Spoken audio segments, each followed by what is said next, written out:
For art that's in our midst tonight. And so I'd like to welcome the project manager, the one who is responsible for getting the artists together, I'll say. Not inspiring necessarily or collecting, but anyway, the idea behind this art that's in the room tonight, please welcome Kim Embretson.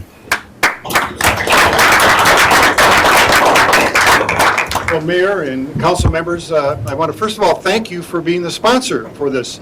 In order to receive a grant from the Lake Region Arts Council as part of the Minnesota Cultural and Heritage Fund, we needed to have a sponsoring organization, and thank you very much for being willing to step up to do that, because that really started the ball rolling to allow us to apply for the grant. And once it was funded, we told the artists we're ready to go, and they've done just an amazing job of bringing that idea of what is the river and do it in a visual language that is very diverse, and that was all part of the process.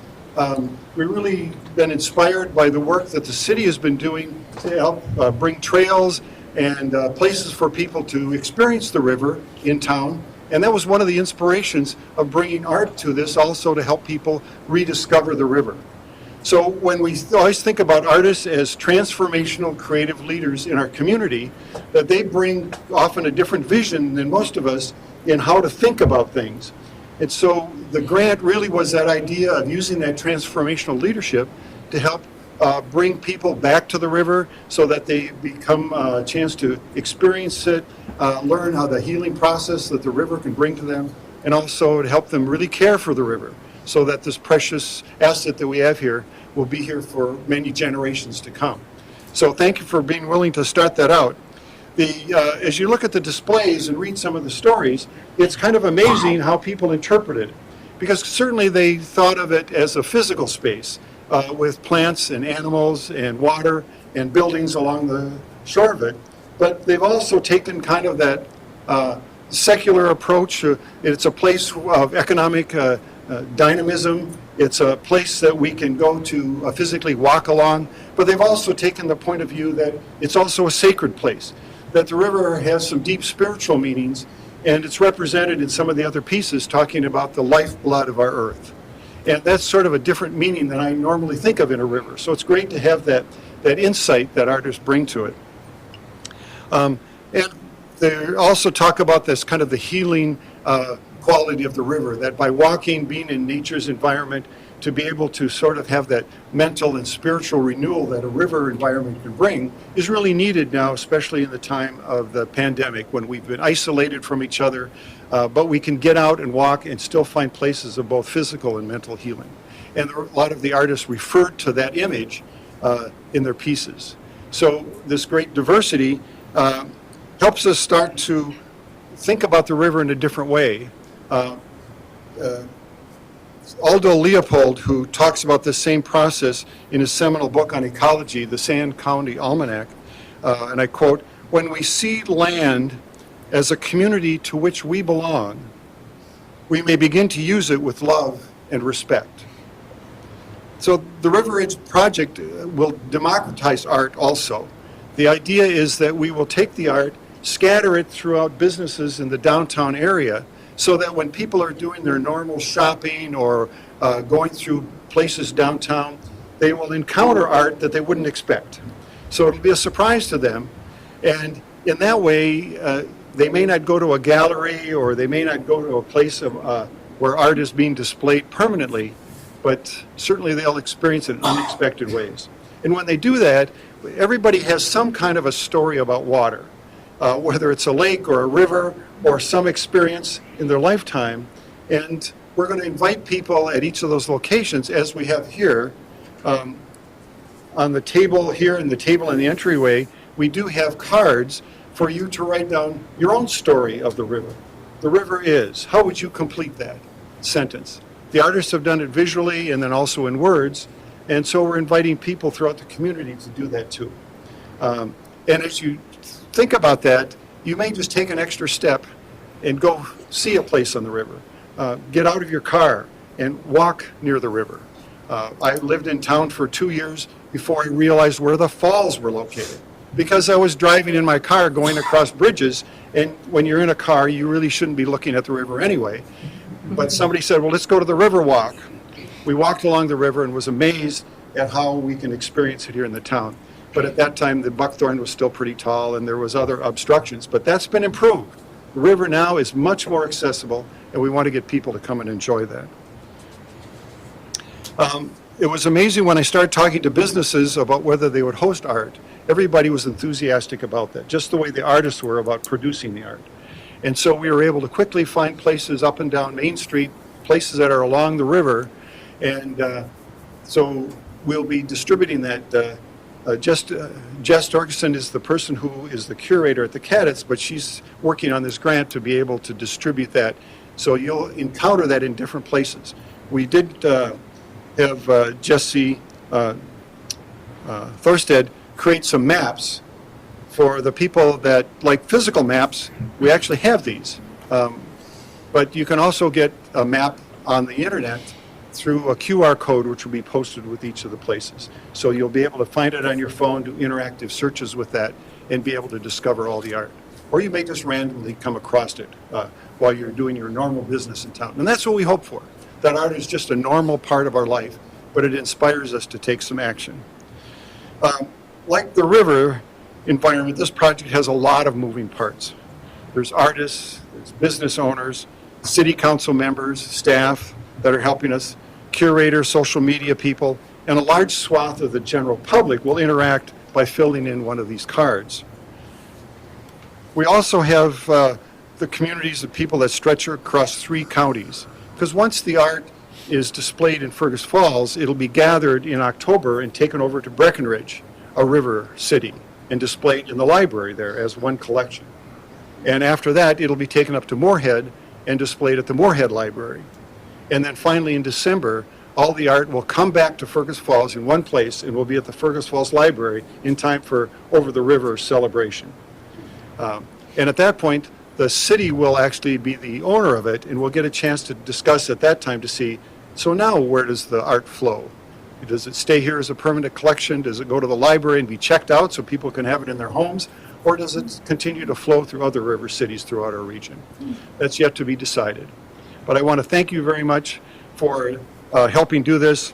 And the River Is project will help people start that journey of seeing, learning, understanding, and finally coming to love the river and other natural environments.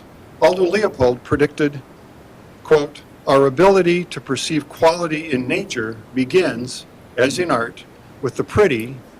It expands through successive stages of the beautiful to values as yet uncaptured by language." Thank you very much.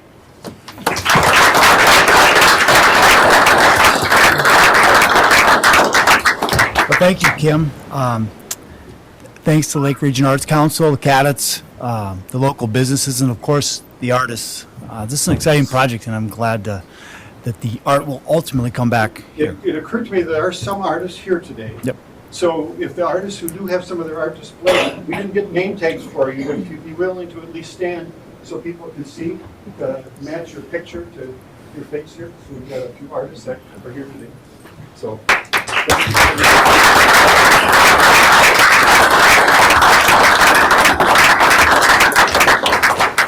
Thank you all again. And we're going to have a city council meeting next, which is going to also be riveting. So you're welcome to stay and join us for that.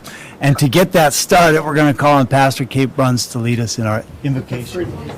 Yeah, but you are free to leave in all.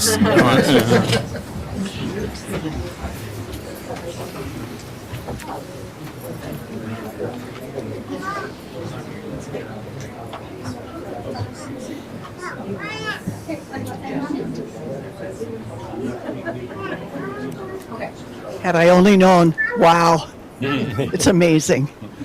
Let's pray. Almighty God, creator of the universe, who brought order out of chaos, we praise you for the beauty of our world, for the procession of the seasons from spring now into summer, from planting to growth to harvest, from a blank canvas and just a kernel of an idea to the beautiful art created here today, from labor to rest. And Lord, we thank you for raising up leaders for our community and granting them the wisdom and courage to make good decisions for the benefit of our citizens. Bless this meeting and the people who carry out the work of the people. We pray in Jesus' name. Amen. I pledge allegiance to the flag of the United States of America and to the republic for which it stands, one nation under God, indivisible, with liberty and justice for all.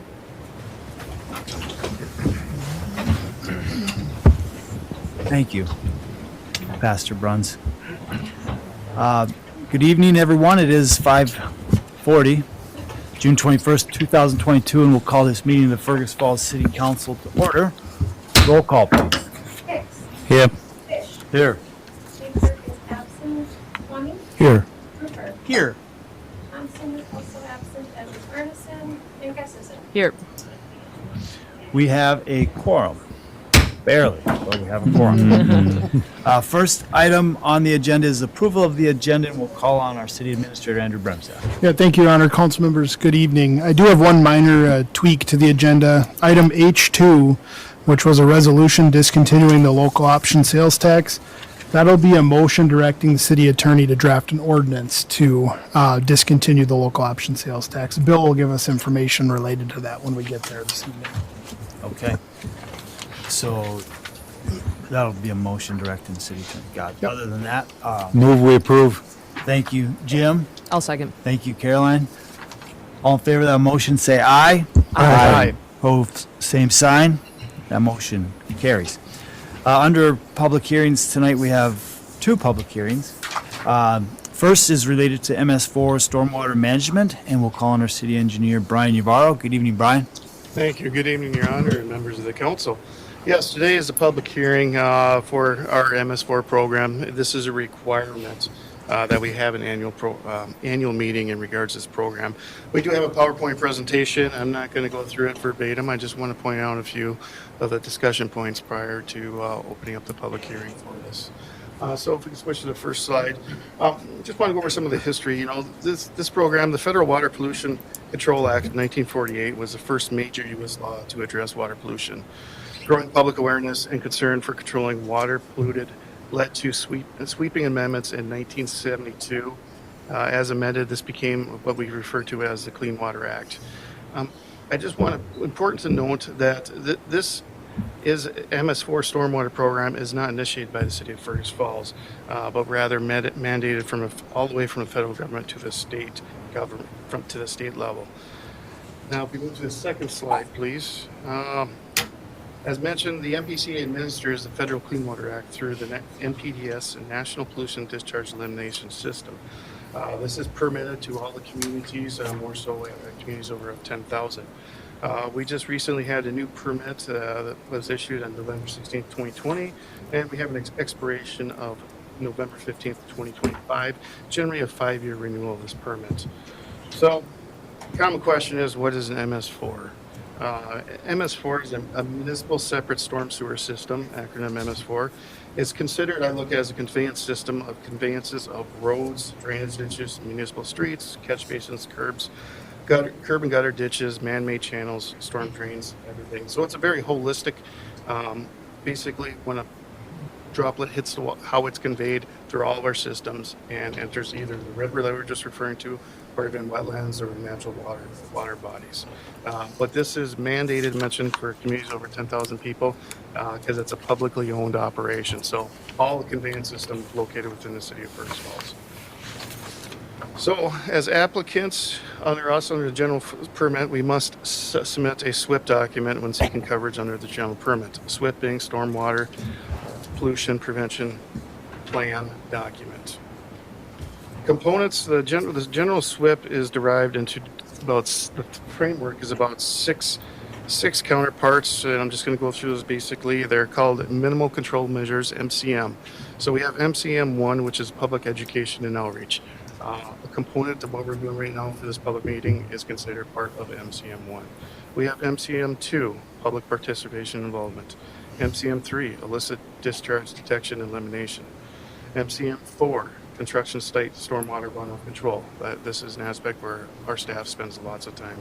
We have MCM 5, post-construction stormwater management. And finally, MCM 6, pollution prevention, good housekeeping for municipal operations. So this past year in the city of Fergus falls under this MS4 program. Our activity, we inspected 194 commercial sites weekly. We also visited 502 residential sites. We had 77 verbal warnings, and 58 out of 246 city outfalls were inspected, and 58 miles of storm sewer mapped within the city GIS. Our overall goal with this program is not to, we have to do enforcement. However, our main goal is to maintain reasonableness and be an educational resource with this program because we want to promote a better behavior. Next slide.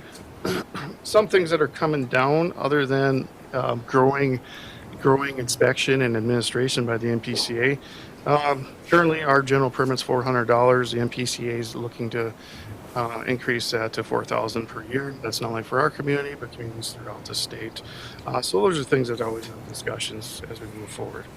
So prior to closing, on the last slide here, we just has a picture of some of our volunteers.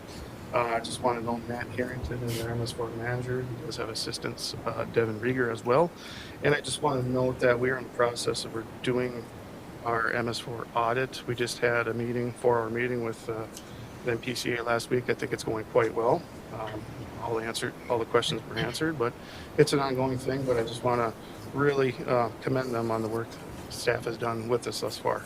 So at this time, Your Honor, I'll just request you open up the public hearing for the 2022 MS4 permit.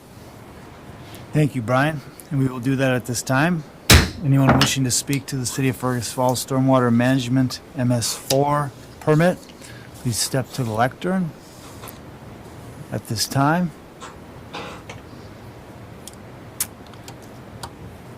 Seeing no one, we'll close the public hearing.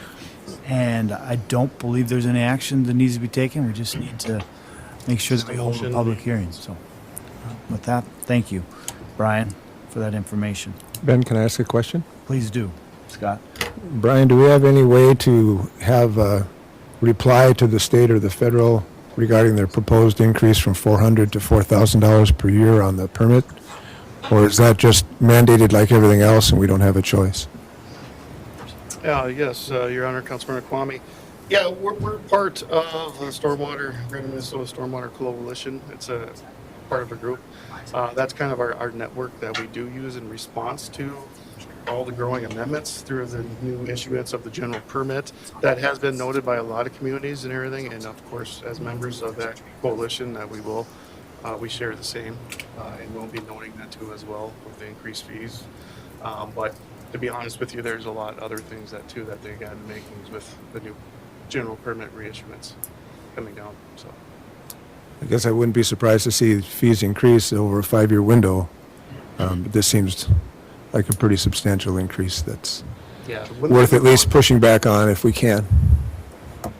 Well, I think it's important to note, though, when people refer to our storm sewer enterprise fund, this is precisely what that fund was established for. It was to help with programs such as this, meeting the regulatory requirements, the staffing, and everything. It's a very large program to administer, especially at the city level, and it does take a lot of staff time. But that's part of what that storm sewer fund is to help fund the city to be involved with this program. It is considered unfunded mandate, I guess. Thank you. All right, thanks. Thanks, Scott. Any other questions? All right, we have one other public hearing this evening, and that is for the Healthcare Revenue Notes 2021A and 2021B, Lake Region Healthcare Corporation. And I'll call on Lake Region CEO Ken Matson. Good evening, Kent. Good evening, everybody. Thanks for the time tonight. I believe the council pack includes a good recap of the purpose of the requested action. Due to some circumstances that were within our control, we're not expending some of the funds for our electronic medical record as fast as possible. We worked with bond counsel to identify some additional permitted uses of the proceeds of the loan, and the proposed amendment allows for those reimbursements. And this is the public hearing on that action tonight. Thanks, Kent. We'll go ahead and open up the public hearing, then if the council has any questions, they can ask them at that time. But right now, we're going to open up the public hearing for Lake Region Healthcare Revenue Notes 2021A and 2021B. Anyone wishing to speak to that issue, please step to the lectern, state your name. Did we receive anything? No, we haven't received any. We haven't received any comments from the public in writing either, so seeing no one, public hearing is closed. It's back to the council. If anyone has any questions, they can direct them to our city attorney or to Kent. And we'll also look for a resolution approving the amended use of the proceeds by Lake Region Healthcare Corporation. I'll offer that, Your Honor. Thank you, Tom. I'll second. Thank you, Jim. Questions? Comments? Roll call. Excuse me, Hicks. Yes. Fish. Yes. Tony. Yes. Hooper. Yes. Gustafson. Yes. That resolution is approved. Next on the agenda, we have the awarding of the bid for the airport weather observation system. And again, we'll call on our city engineer, Brian Yavaro. Thank you, Your Honor. Yes, yesterday quotes were due for this project. They were received electronically and publicly open. Received a total of 3 bids at the type of the opening. Neil Electrical Solutions submitted the lowest quote in an amount of $95,540. The engineer's opinion of problem cost was $107,500. So you got just a little motivation. So myself and SCH have reviewed the bids and everything and determined everything is in good standing order. So I'm recommending to award this to Neil Electrical Solutions. As we move forward and everything, now that we know all costs are known, we'll be submitting for the state grant application that's due at the end of this month. Once I received an offer from the state, I'll present it to the city council for approval and final budget approval as well. I just want to note that this project and this contract is proposed to be funded 70% by the state and 30% local through our 456 fund. So at this time, I'm requesting an award to construction services contract to Neil Electrical Solutions in the amount of $95,540. I want to note this is contingent on receiving the state grant offer, and also authorization to submit the state grant application for public improvement 9350. Thank you, Brian. And we can do that with one resolution to award the airport weather observation system and also to go ahead with public improvement 9350. Someone like to offer that? I'm going to let you know. Thank you, Anthony. Thanks, Scott. Any questions for Brian? Roll call, please. Hicks. Yes. Fish. Yes. Tony. Yes. Hooper. Yes. Gustafson. Yes. Our resolution is approved. We've already heard from Kim Embertson and the River Is. I encourage the public to check out the artwork when they get a chance. As Kim mentioned, it's going to be traveling around to some different cities. Ultimately, will be in the Fergus Falls Public Library, and then after that, to be determined where it finds its final home. But really encourage people to check out the great artwork that's in City Council chambers this evening. Ben, would you like to mention the places in town where they are? Scott, why don't you do that? Okay. I thought Kim would do it, but he didn't. The downtown businesses that are involved are Chorus Closet, the Victor Lundin Company, Dandelion and Burdock, Bell Bank, United Way of Otter Tail and Wadena Counties, the Otter Cove Children's Museum, Fergus Brewing Company, the Viking Cafe, the Fergus Falls Senior Citizens Program, the Brick, Outstate Brewing Company, and Uncle Eddie's. Thanks, Scott. We'd like to say thanks to all those businesses and also to the artists, to the city staff. Claire, I know you worked on this with Lake Region Arts Council, the cadets, so thanks to everyone, especially to Kim Embertson. Thanks to everyone who put so much time and effort into this successful project. Under the consent agenda, we have 10 items this evening. If anyone would like to speak to any of those items individually, we will remove them. Just pull the minutes, number 1. Number 1. Got it? Anything else? Seeing none, we can adopt the other 9 items through a resolution. Someone like to offer that? Thank you, Jim. I'll second that. Thank you, Anthony. Roll call, please. Hicks. Yes. Fish. Yes. Tony, Yes. Hooper, Yes. Christensen. Yes. That resolution is approved. Item number 1 is a motion to approve the minutes from the June 6th, 2022 City Council and work session meeting and the June 15th Committee of the Whole. Yep, the only thing I wanted to just amend was on June 6th. I'm listed as being present and absent at the same time. Gotta I make knew that you were amendment. good, but not that good, right? Oh, good. You're part of the extra conference. Yeah. Nice job. All right, they've been amended. So With that, I'll offer the resolution. make a motion. on- Motion to- yeah. Motion, someone second. Thank you, Jim. All in favor of that motion to approve the minutes, say aye. Aye. Opposed, same sign. That motion carries. Thank you, Anthony. Under ordinance and resolutions, tonight we have a first reading of ordinance 28, 8th series, amending the zoning map from RA to I2.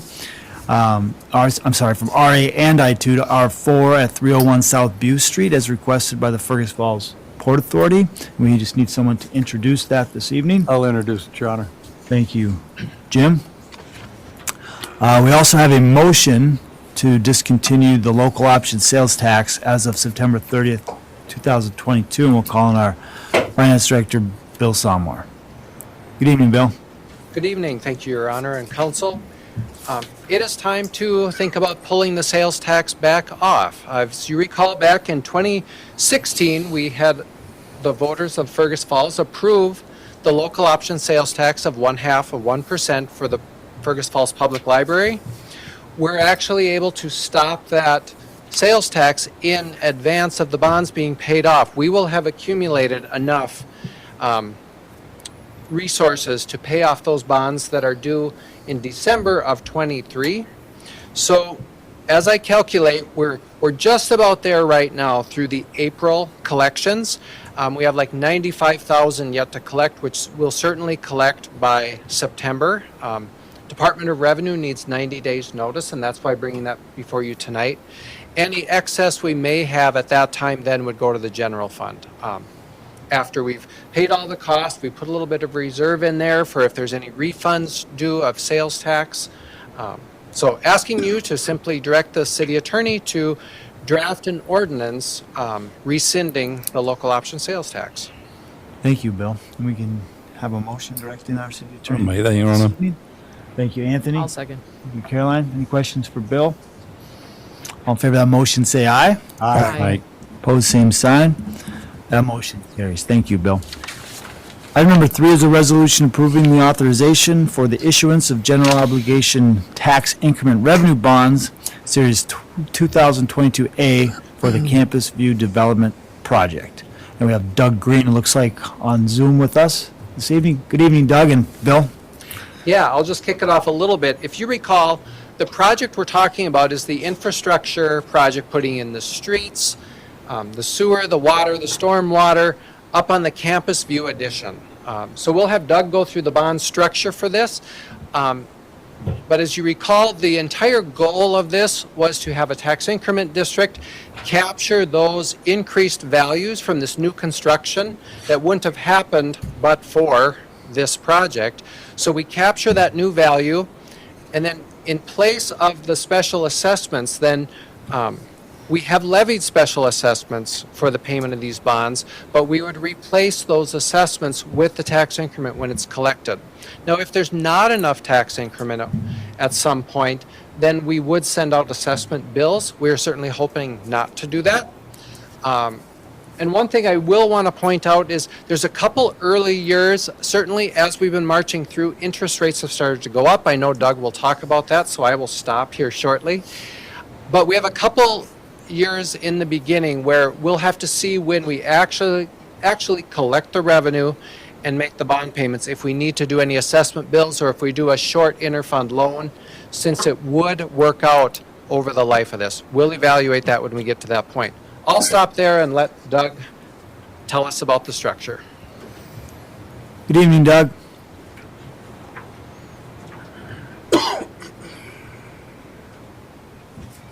We lost him.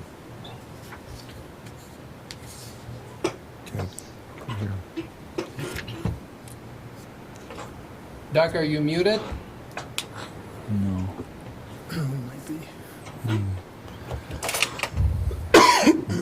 not, I'll talk a little more. Oh, boy. Oh, boy. Yeah. Huh. Can you not hear me? We can now. Now we can. All right, go ahead, Doug. Welcome. Okay, I'm not sure what happened there.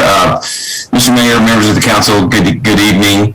Let's see, are you seeing the appropriate screen? I was going to go through the pre-sale summary very quickly. Looks like if I can pull up the correct screen, there we go. This is also in your packet. And we're not seeing that on our screen yet, Doug. Says you're sharing new share screen. Okay, let's do.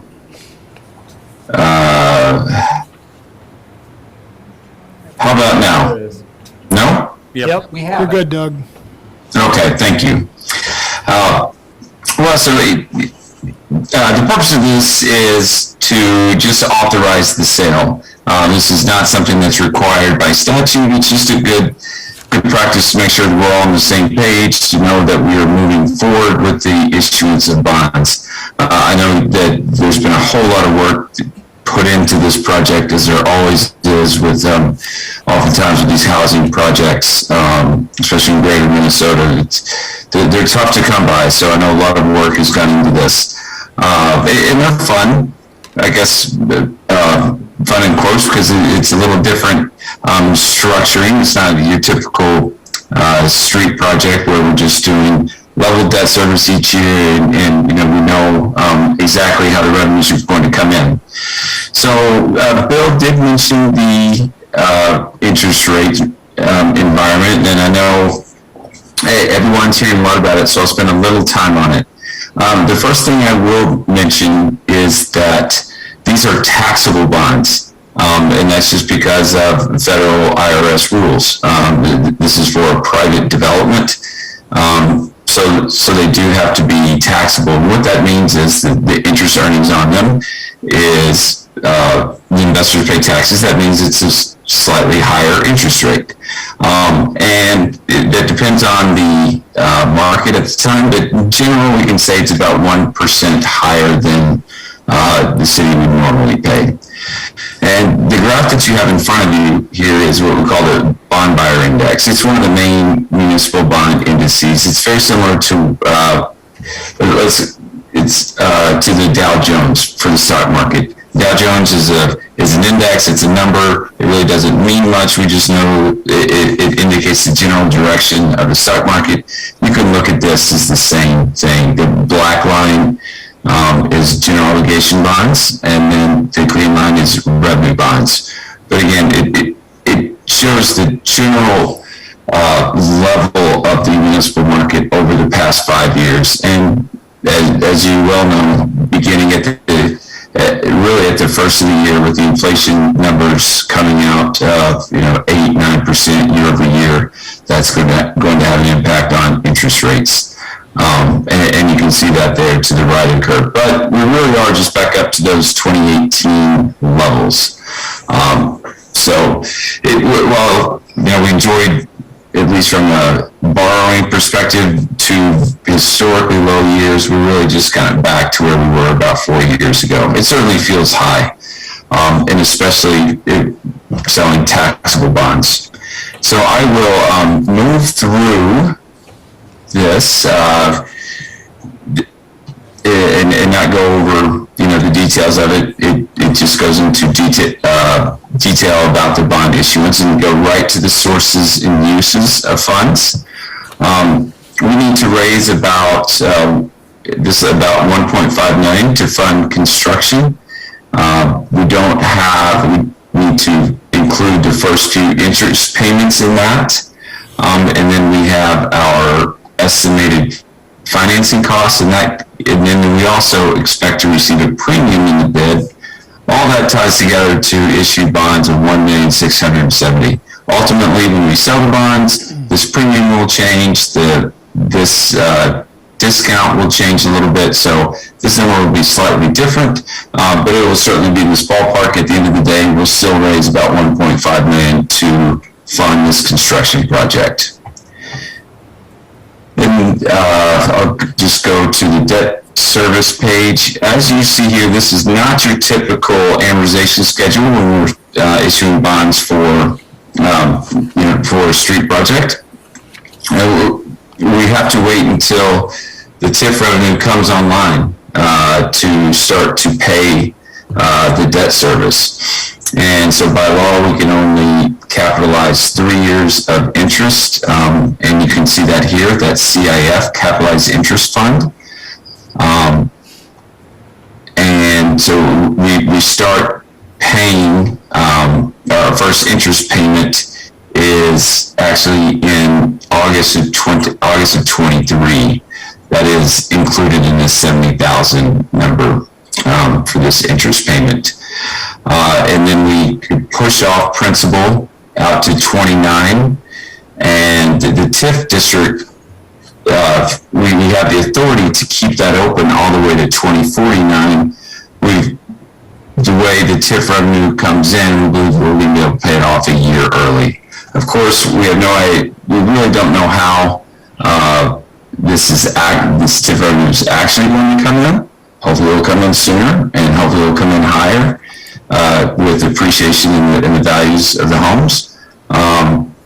But for now, we are estimating a slight deficit in years 3 and 4 of this project, and hopefully make it up in the later years. Keep in mind, this is comparing to 105%.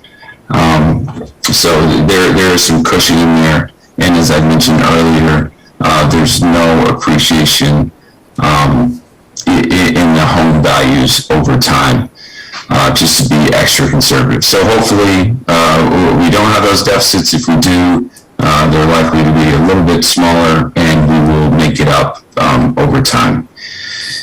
So a little more detail into the bond structures, we call it, the normal, but just wanted to make sure that everyone is on board with what we're financing. Moving forward, we'll finalize the official statement. We'll go through another rating call. I expect things to go very well. Then we'll, take the bids. I'm forgetting the day right now offhand. And then the July meeting, and then we'll bring them to your consideration. Actually, let me step back. Because we're actually going to sell the bonds on a non-council day. Correct.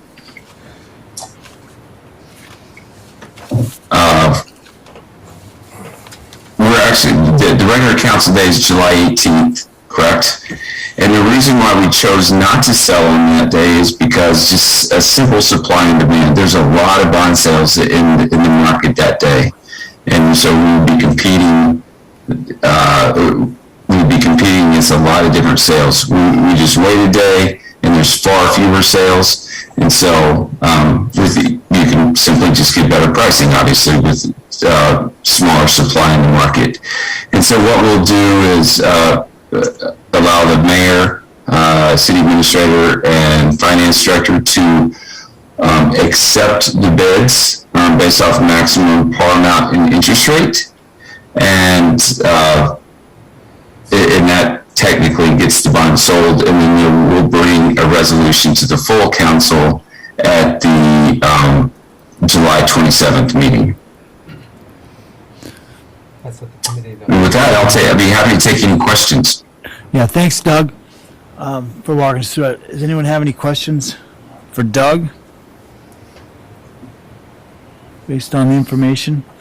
If not, we'll need a resolution to approve the authorization for the issuance of general obligation tax increment bonds. Someone like to offer that resolution? I'll offer it. Thanks, Caroline. I'll second it.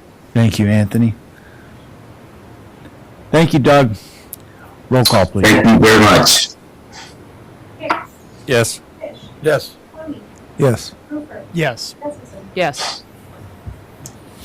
A resolution is approved.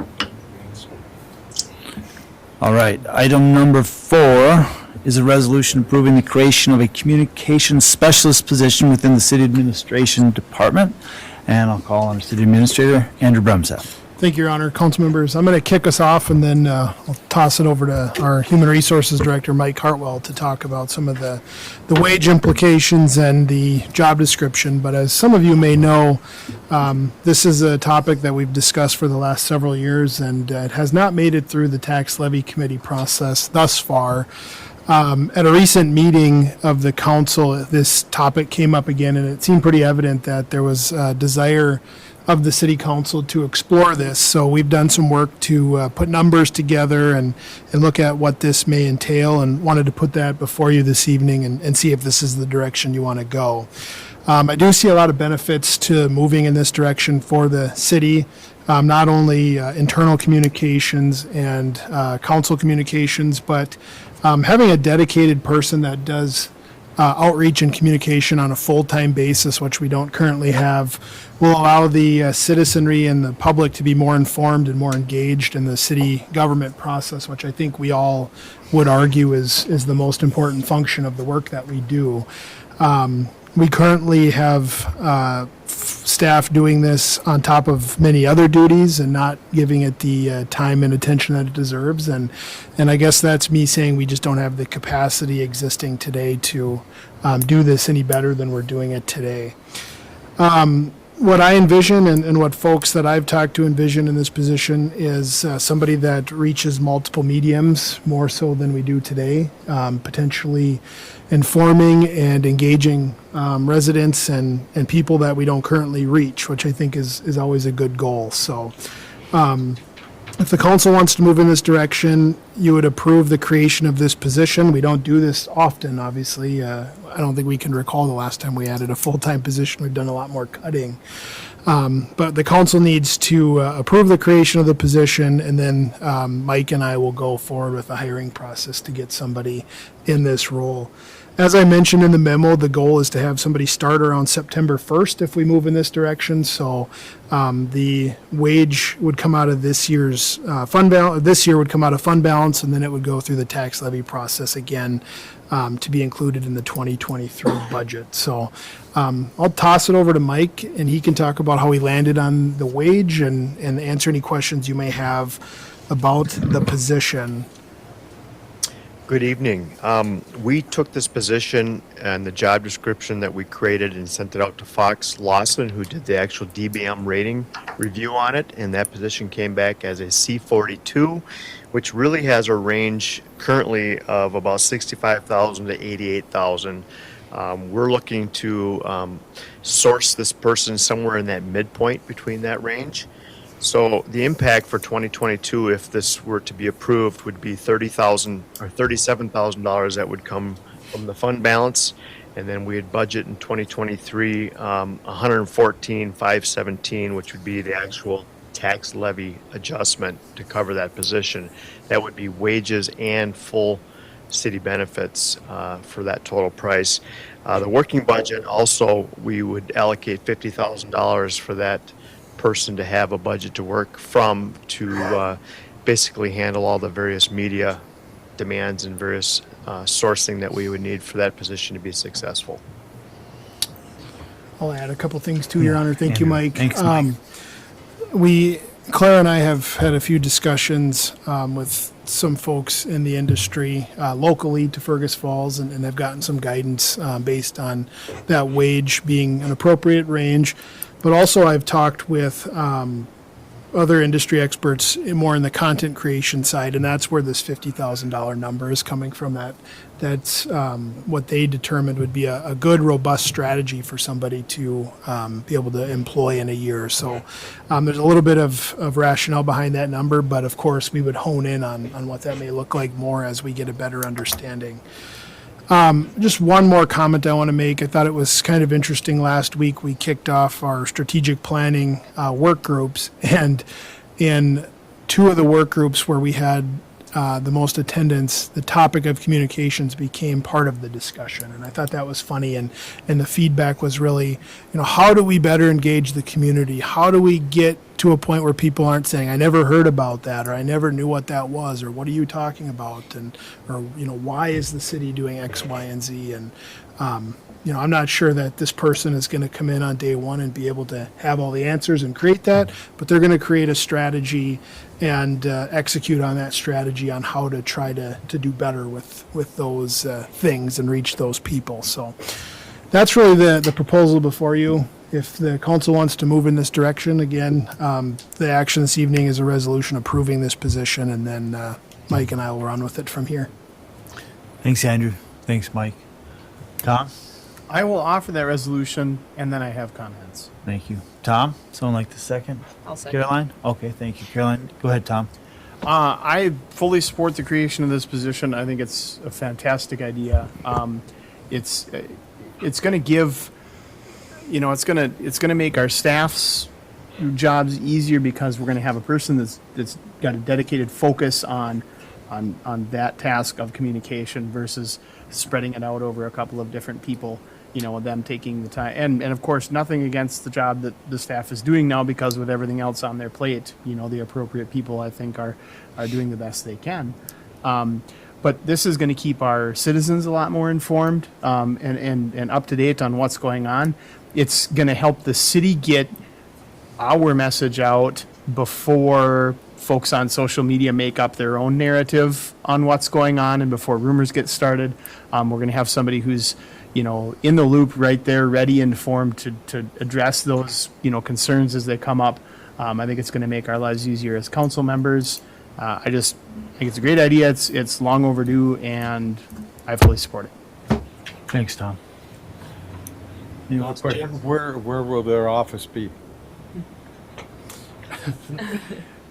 I'm glad you asked that question. Well, I'll say this. Internally, we're discussing that, and there's multiple options. We have not concluded that discussion. I don't know the answer to that today, and quite honestly, I think part of that will depend on who we hire. But there's several options. Okay. And locations may look a lot different over the coming months inside City Hall. So I won't say anything more than that. Andrew's office could be subdivided. but my office is prime for the taking. All right. Sounds like there's more to come on that one. Okay, go ahead. Scott? Yes. As you list out the job responsibilities and whatnot in the position description, would this person be required to attend all council meetings and various other meetings? As I didn't see that necessarily called out as a requirement. Yeah, Your Honor, Councilmember Kwame, great question. Absolutely. I think the expectation, or not I think, I know the expectation would be that this person attends several meetings, a lot of meetings on a weekly basis, and has the pulse of what's happening, internally to City Hall and with the city as an organization, and would be able to offer commentary, talking points, press releases, all of the above as it relates to the business of the city internally and the city council. I think it would be appropriate to specifically include that in the requirements in the position description. Good. Yeah, no, I think we can, there's a few things that we need to tweak and add, but that just gives you, I think, a general idea of what it may look like. So we're not approving that tonight, but that's good feedback. Okay. And then I think, on that same note, that's a good point. Coming up with some sort of a metric as far as community involvement and attending community events, so that person can, help keep their finger on the pulse, and then also, be visible and available for people to ask questions to and to get to know and that kind of thing. So that's those two aspects of, city meetings and events, and then just, events in town that would be worthy of attendance would be good to establish. Tom would very likely invite him to join the new Kiwanis, for example. Yes, everyone should join the new Kiwanis Club. Can I say that? Thanks, Tom. Go ahead, Anthony. I would agree to a certain extent, but people can end up in meetings for meeting's sake, and just nominating somebody to attend meetings then they don't get their job done because they don't have enough time because they're in another meeting. So, I mean, I think there's a balance between meeting and function. You know, as you say, I think the goal is to get the message out, direct from the horse's mouth rather than through the rumor mill. So, I mean, I think if there's more critical meetings to attend, those are the ones that they should be there. The lesser meeting, if there's something kind of comes out of it, then I think that would be collectively for all of us and staff to seek the communication person out and say, this one could become a topic that you might need to brush up on quickly. Yep. Thank you. Good, Anthony? thanks. Other comments? We have a resolution and a second to create this position. Roll call, please. Hicks. Yes. Fish. Yes. Farman. Yes. Moser. Yes. Gustafson. Yes. I suppose That res- one last question would be, where are you going to advertise it? Go ahead, Anthony. Where are you going to advertise it? I'll defer to Mike. Where are you going to advertise the position? Everywhere and everywhere. What communication platform? All of them. Big banner. TikTok. So Mike's making a TikTok? MySpace? Is that Yeah. MySpace? Right. Yeah, MySpace. Yeah, no. GeoCities? We'll cover a lot of bases, and one strategy that I think is wise with a position like this is to target some of the schools that have degree programs in communications, and we'll do that for area schools, and Mike may make a TikTok, so we'll see how that plays out. I don't know what TikTok is, but Sounds exciting. So you're probably not the one for the I'm job. not the guy. Anyway, presentation of claims. Tonight we have claims in the amount of $1,117,567.53. Someone like to make a resolution? All out for the resolution to pay the bills. Thank you, Jim. Silence. Chris is not here to I second. think Scott's next in line. I'll second it. Thank you, Scott. I'd like to put her name on it. If there are any questions, we'll direct them to our finance Disinterested director. in it. Seeing none, roll call, please. Yes. Yes. Farman. Yes. Moser. Yes. Gustafson. Yes. That resolution is approved. That concludes the agenda for this evening that I know of. If there's any messages, or Lynn? We just like to make a big reminder that the city's 150th birthday party is coming up 9 days from now on June 30th, before 8 p.m. at the new beautiful downtown Riverfront Pavilion. Before 8 p.m. Everyone's welcome. There'll be free live music. There's going to be food and beverages for purchase. Lots of city vehicles out there for little kiddos. And then the first 500 people that attend get a free birthday cake flavored ice cream courtesy of Uncle Eddie. So be there quick to get that the first 500. So we're looking forward. We want to make sure everyone in the community knows that they're invited. Everyone's invited. Thursday, June 30th, 4 to 8, Riverfront Pavilion. Thanks to Lynn, Clara, all the city staff that have put so much work in. Looking forward to a really fun evening. I can't wait. It's gonna be fun. Thanks, Lynn and Clara, And then our next and all committee- staff. And our next committee, the whole meeting is canceled, correct? That's correct. The whole meeting's canceled. Yes. I think the council members that showed up tonight should get free pizza. Free what? Pizza. All right. With that, we're adjourned. When we have a communications person, that will be allowed.